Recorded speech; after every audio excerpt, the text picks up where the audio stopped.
Buenas tardes, profesora. Los estudiantes Wanda, Clovis Jan, Somariva Yvonne y Stuart Marlin de la Universidad del Istmo le presentaremos una breve exposición sobre las corrientes de la psicología del curso de Historia y Epistemología. La psicología, el estudio de la mente y el comportamiento, ha evolucionado a lo largo del tiempo a través de diversas corrientes que ofrecen diferentes perspectivas sobre el ser humano. A lo largo de la historia, la psicología ha evolucionado y se ha diversificado en múltiples subcampos y enfoques teóricos. Su objetivo principal es comprender los mecanismos internos que subyacen en nuestras emociones, así como identificar patrones de comportamiento e investigación, entre otros. Estos métodos incluyen la observación, la experimentación, las encuestas, las entrevistas, entre otros.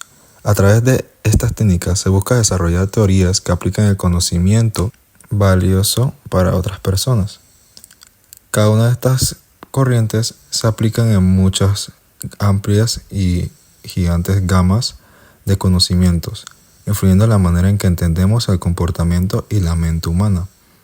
Y lo maravilloso es que la psicología sigue siendo un campo de estudio grande para las grandes potencias, como la terapia, la educación, la salud y los deportes.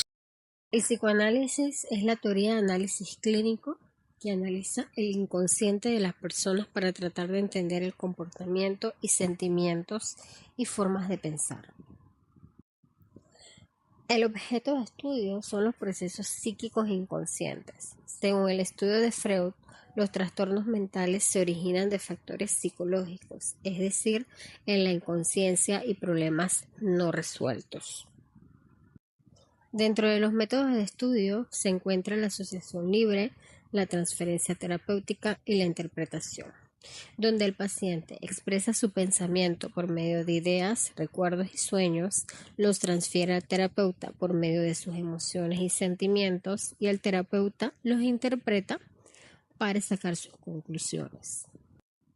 Dos de sus principales exponentes son Sigmund Freud, quien fue un médico neurólogo austriaco. Desarrolló la llamada cura del habla, que posibilitaría la mitigación y desaparición de los síntomas histéricos y neuróticos a través de un monólogo sin censura con el analista.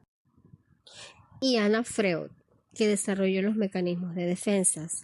Ella afirma que estos mecanismos son respuestas automáticas a situaciones. Dentro del contexto histórico y geográfico, el psicoanálisis nace en el siglo XIX. En 1902 nace la Asociación Psicoanalítica de Viena y en 1920 nace la Asociación Psicoanalítica Internacional.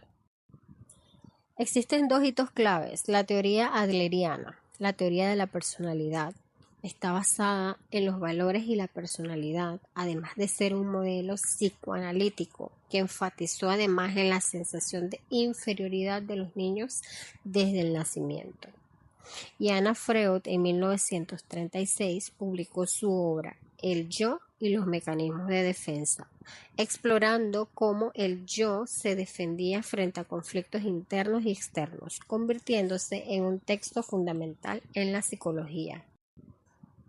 Dentro de las áreas de aplicación del psicoanálisis está en el campo de la salud mental, que trata problemas como la depresión, la ansiedad, trastornos de personalidad y traumas infantiles.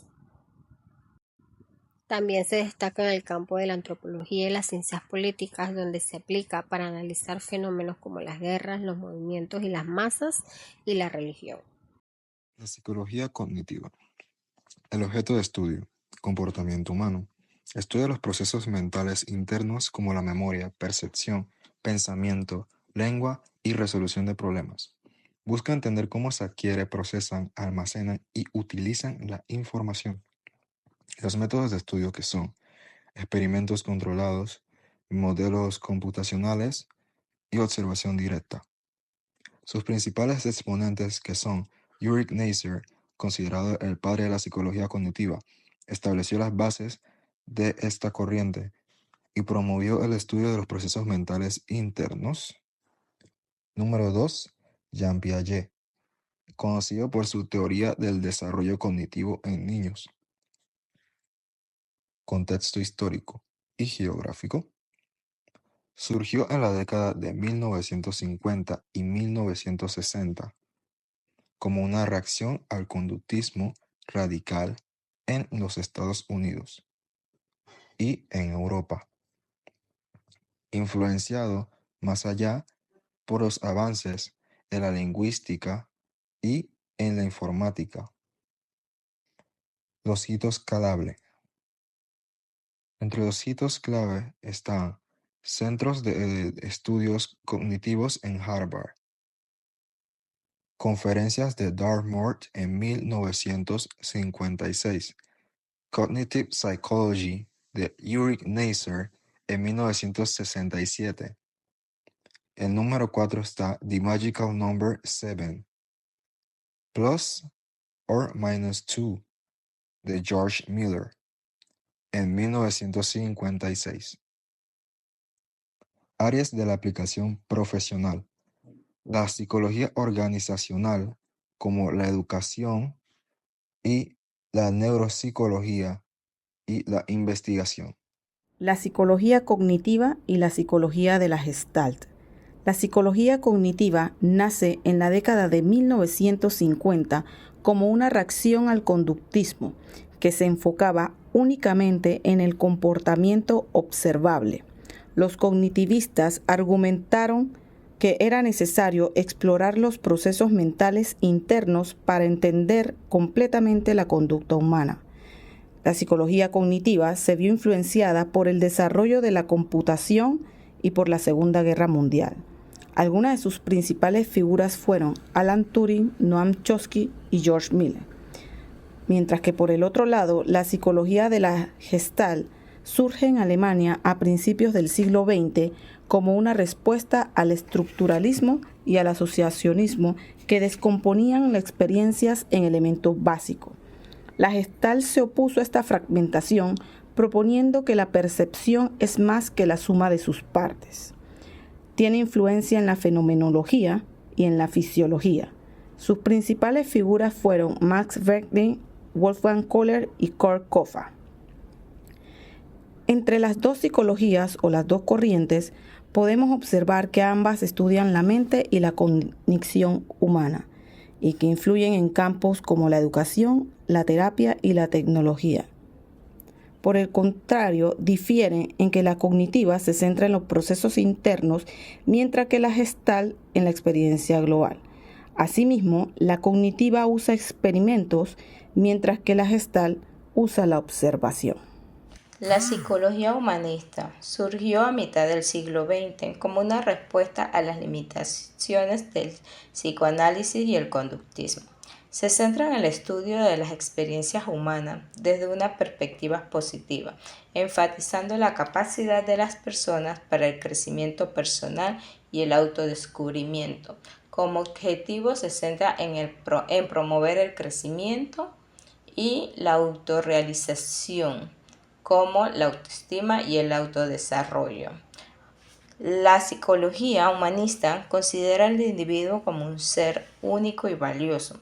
Se enfoca en las experiencias subjetivas y personales, destacando las importancias que tiene cada persona.